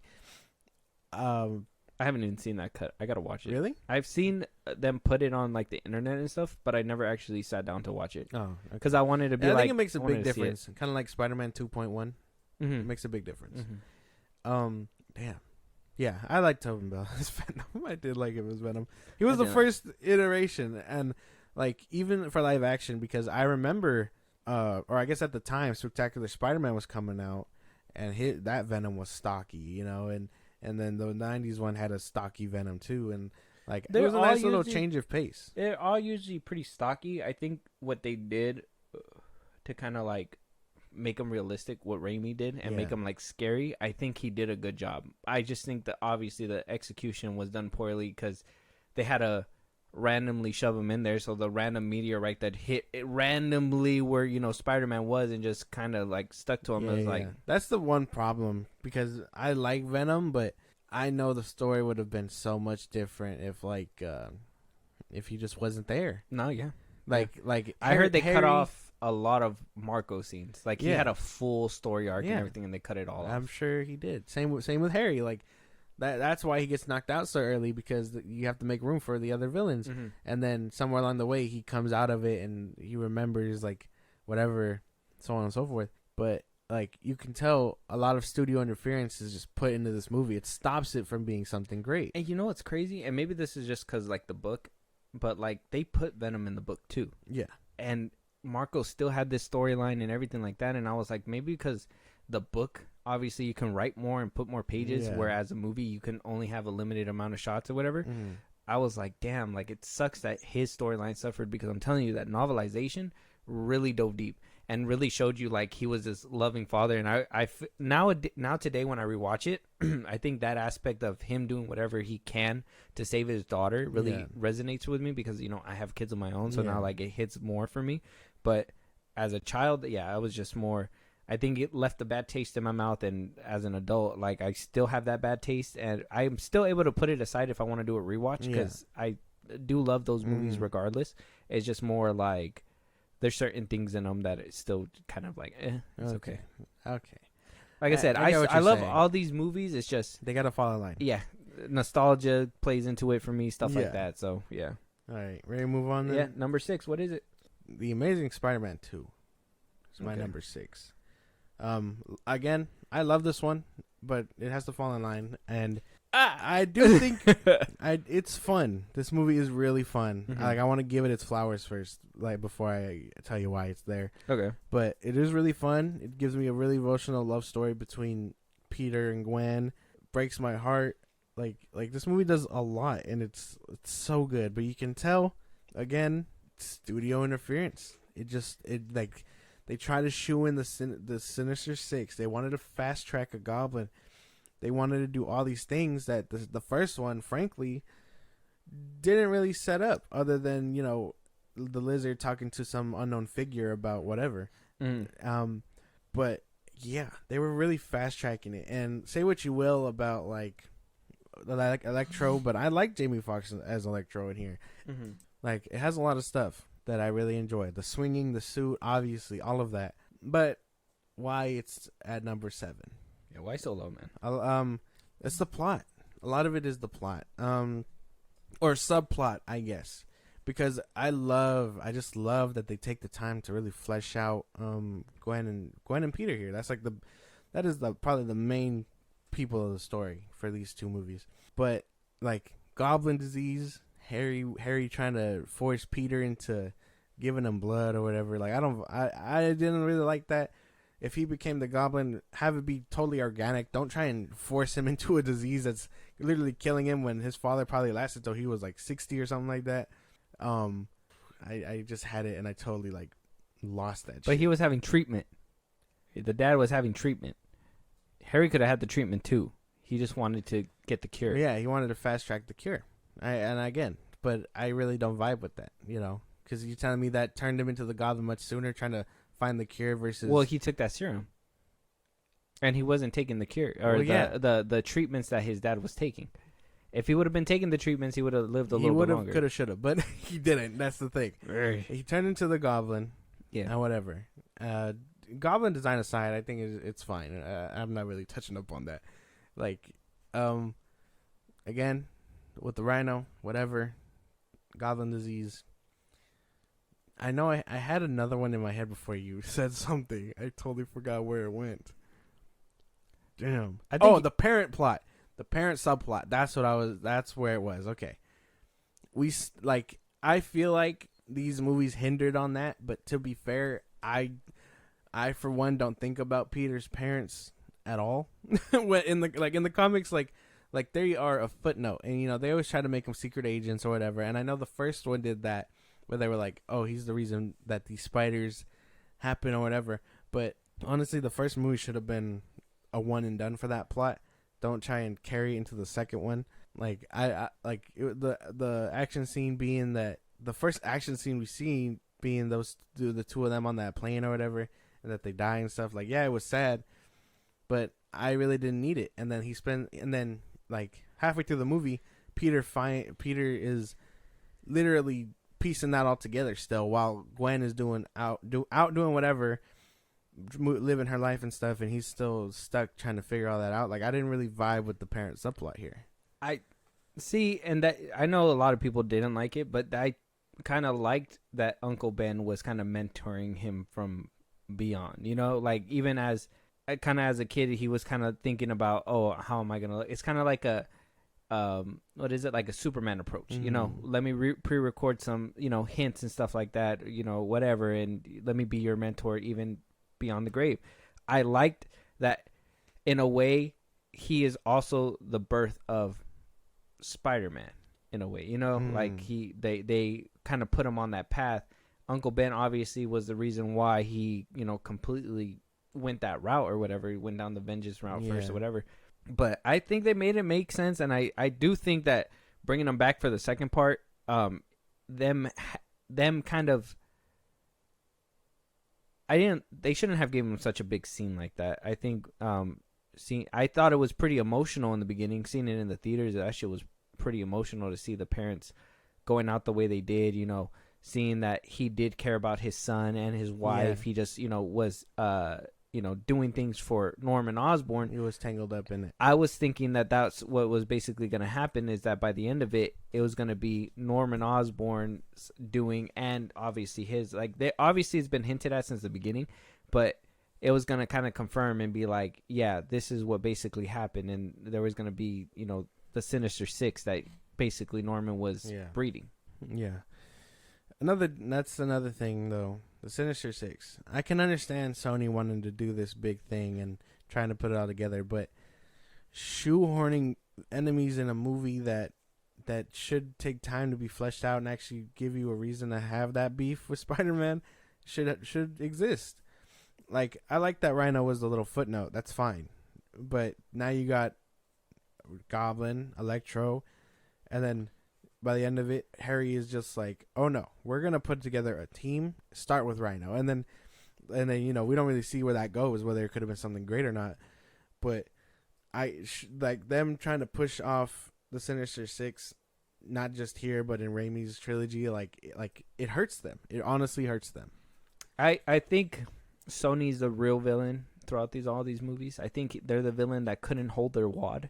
Because we know obviously in Spider-Man 2, by Spider-Man 3, they were like, oh fuck, we're gonna make a lot of money, and they did all this and put all these villains in there. And same thing with the second one, they were like, oh, the MCU's doing great, fuck, we're gonna make a lot of money, and they put all these villains in this one. And obviously you got a little taste of that with Homecoming. They were just like, hey, contract says we need these characters, so they would rather have characters to prop them up than an actual good story. So Sony has some patience they need to exercise a little bit.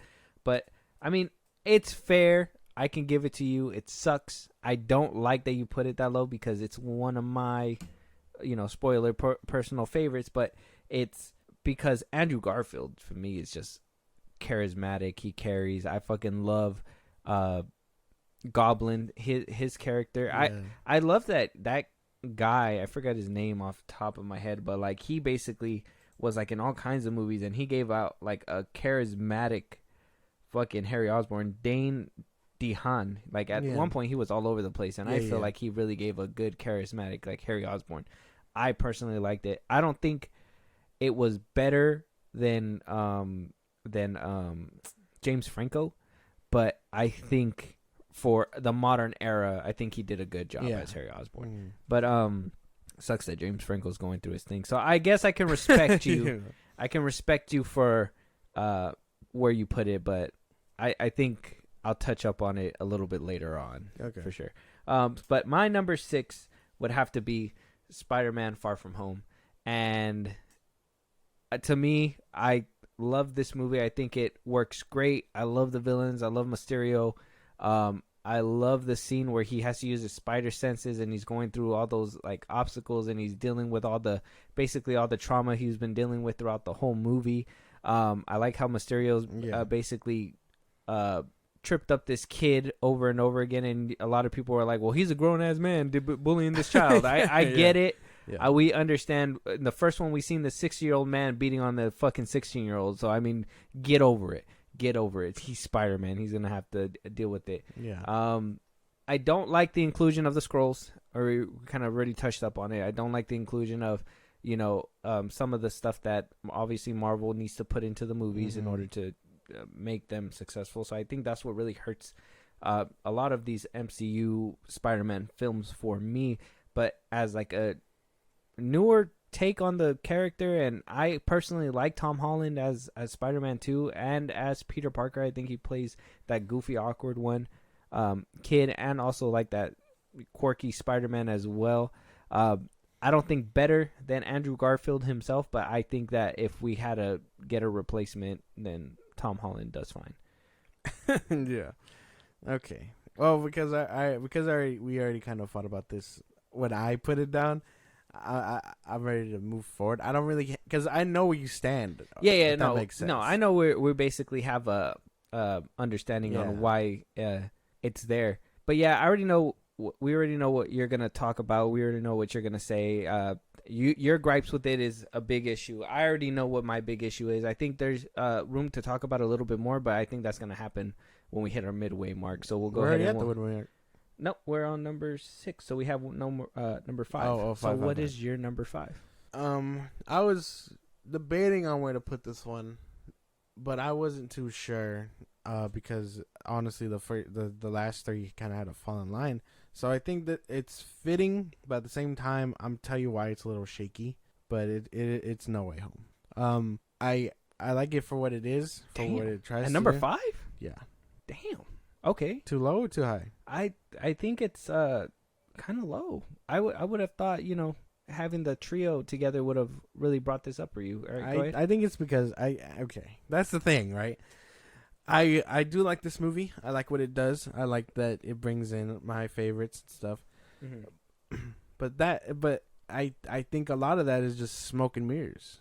You know what I mean? I think they you can tell that this movie didn't have the crutches or whatever, and it was really trying to backtrack what the first 2 did because people kind of panned those 2 as bad movies or whatever. Yeah. And so they were like, "Damn, how do we fix it?" And they were like, "Let's bring back everybody. Let's try to make them this thing." And then by the end, they do it right.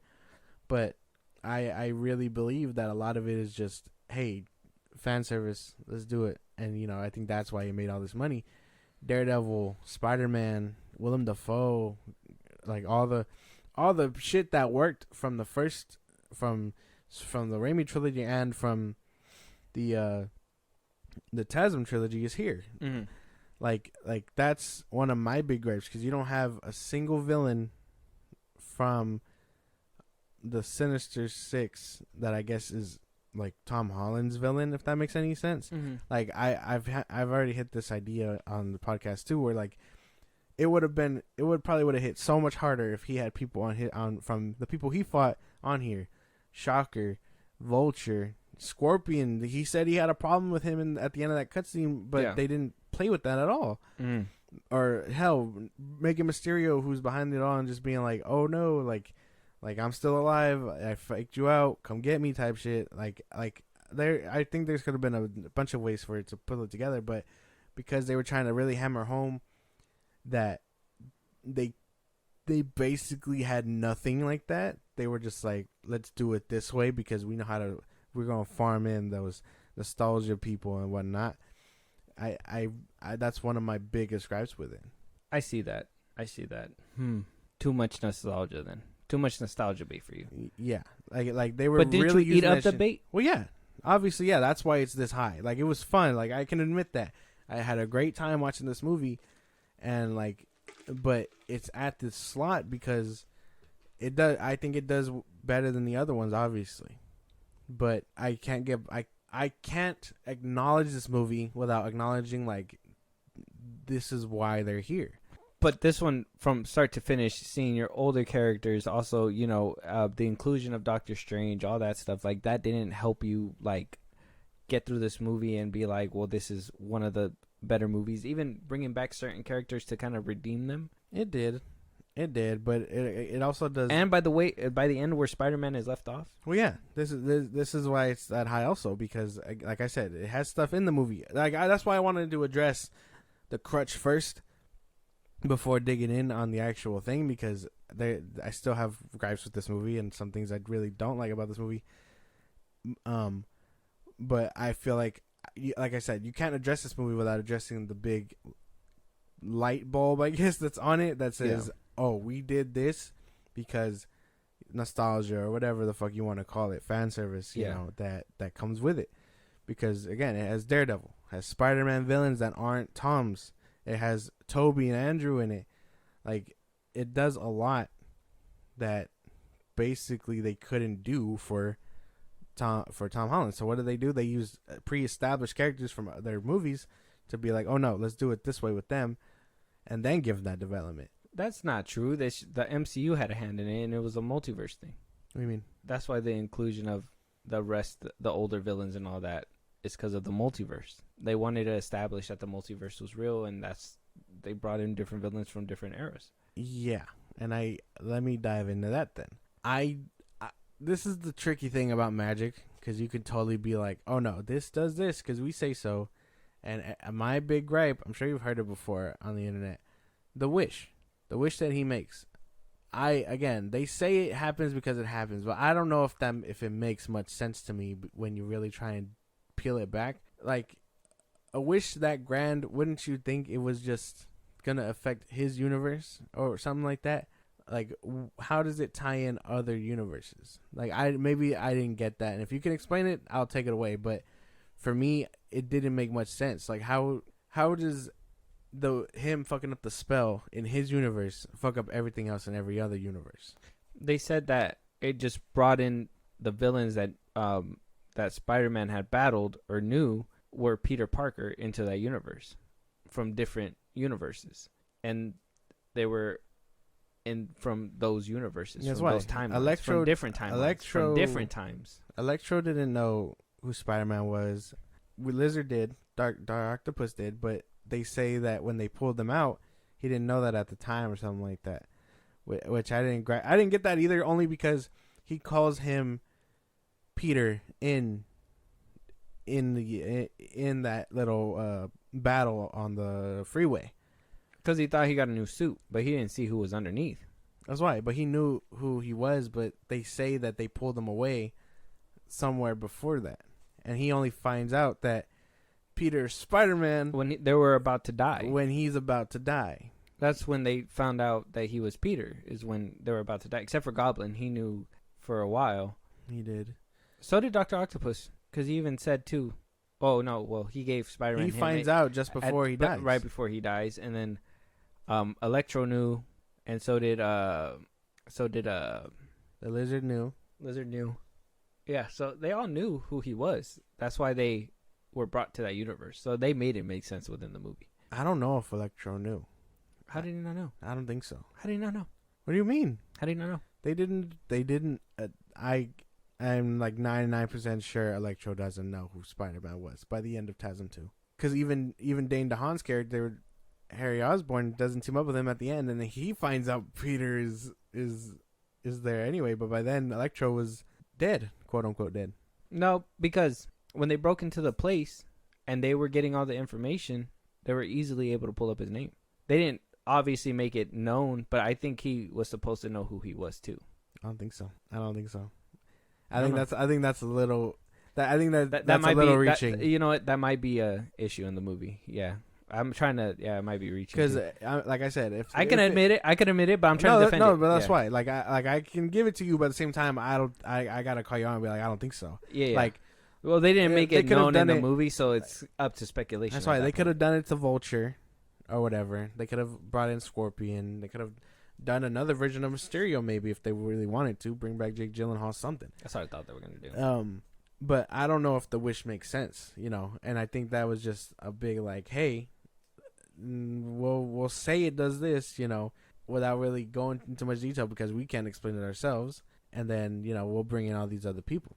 Whether it's the big multiverse issue or not, I personally see it as a quick getaway to be like, oh, we didn't establish any characters, and the one that we did establish is in jail or in dead, or I guess in this time, Michael Keaton is in Morbius. I don't know. But at the same time, you got to think too, they don't necessarily have to be from that universe. They can know them by those characters, but it could have been pulled out from different universes at different times. So that could also be a play into the whole multiverse thing. That's what I'm saying. The multiverse thing is always a sketchy subject. And when the MCU started diving into it and stuff like that, I was more like, it's going to make things kind of hard to know where start begins, where end begins. And it's a big mess.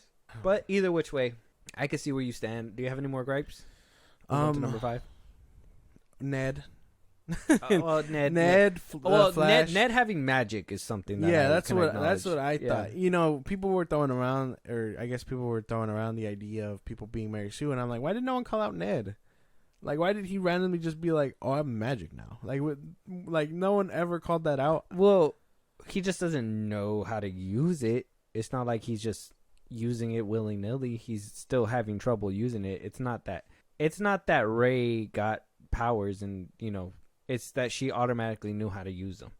When you have new powers, it's fine. It's just don't be like, oh yeah, I'm boss this and I know how to use them A100, you know? Well, yeah, but they never set that up ever. How is he just magic? How they never set that up. Like that's my gripe. I gotta admit that. Yeah, them. I know there was more. Venom. Why did they do him like that? Why'd they just bring him in and then send him home? That was a bad thing too. But hey, you can't be bringing that up either. You can't be bringing it up because a second ago you were talking about the context with the squirrels and all that stuff in Far From Home, and then all of a sudden now you're bringing that up. That's crazy. Well, if you didn't see Venom, you're just gonna be like, "What the fuck? He just showed up in No Way Home and then went away? What?"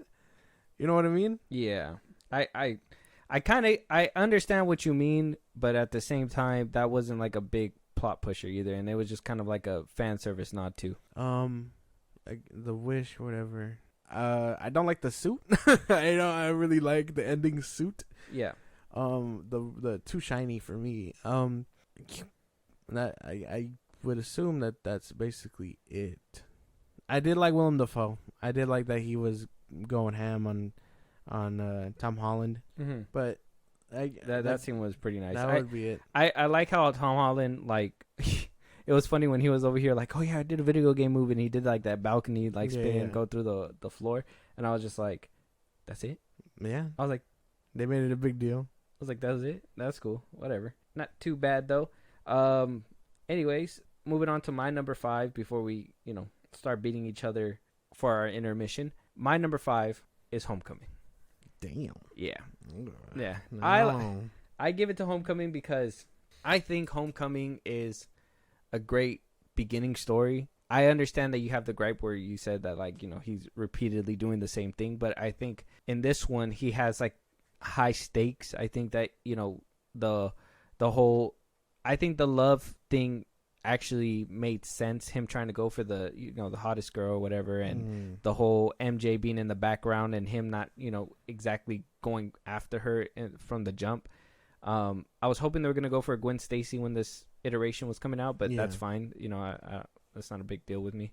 But yeah, and I don't really have a lot of gripes with this one. I do think the inclusion of Iron Man is obviously a big deal for a lot of people, and obviously the MCU stuff. But I honestly think with John Watts, because it was his first movie, I think he was on his A game, and I think he really made it work really well. I can tell you Far From Home felt a little bit more forced because I think in that one it was just more like, damn, at the end game I gotta add scrolls, I gotta add Nick a certain character in here in order to, you know, make it seem believable. Marvel has a say and stuff like that. So I kind of understood with Far From Home that it kind of felt more forced, but with Iron Man I kind of felt like it was a little bit more fluent and more I guess more drinkable, you know? Yeah.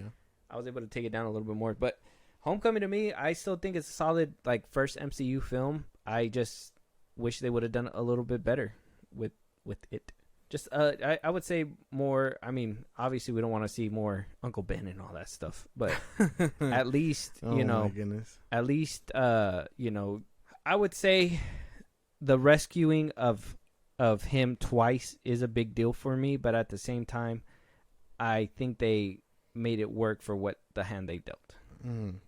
So, but I think we basically ran through this with yours, regardless of anything. But I put it at number 5. Obviously, I have 2 of your Raimi movies down there, and I have 2 of my or 2 MCU movies, basically. 2 Watts. Two Raimis, 2 Watts. So you guys can kind of guess what's to come with the top 4, but it's depending on the order. Okay, so don't jump down my throat yet. For you, Josh, you had basically all 3 Watts ones at the back end, and 1 Spider-Man, Amazing Spider-Man, 1 Andrew Garfield, TASM 2. Obviously, we have 2 different variations here. Yeah. Why did you put all of Watts' trilogy at the bottom end?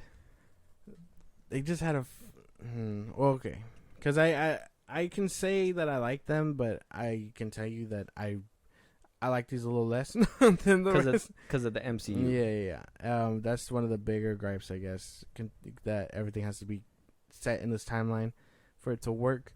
But it just doesn't work for me. I really do honestly believe that he repeats the arc 2 times over before, I guess, the third one hammers it in after losing Aunt May, which I thought was also very dumb.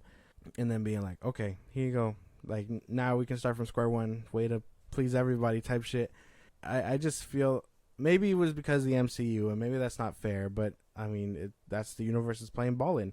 Like, that's like, it's totally like the idea of like, oh, but Andrew was gonna get a third one, whatever. But like, you see what I'm saying? Yeah. Like, that's all ifs and buts, and the factuality is that the MCU, the Watch trilogy is part of the MCU. You can't take it away, because I mean, he has 3 different appearances outside of that. It's these movies just don't work for me. Yeah, I can tell, and then that little slick jab of putting Amazing Spider-Man 1 in there, that shit's just crazy to me.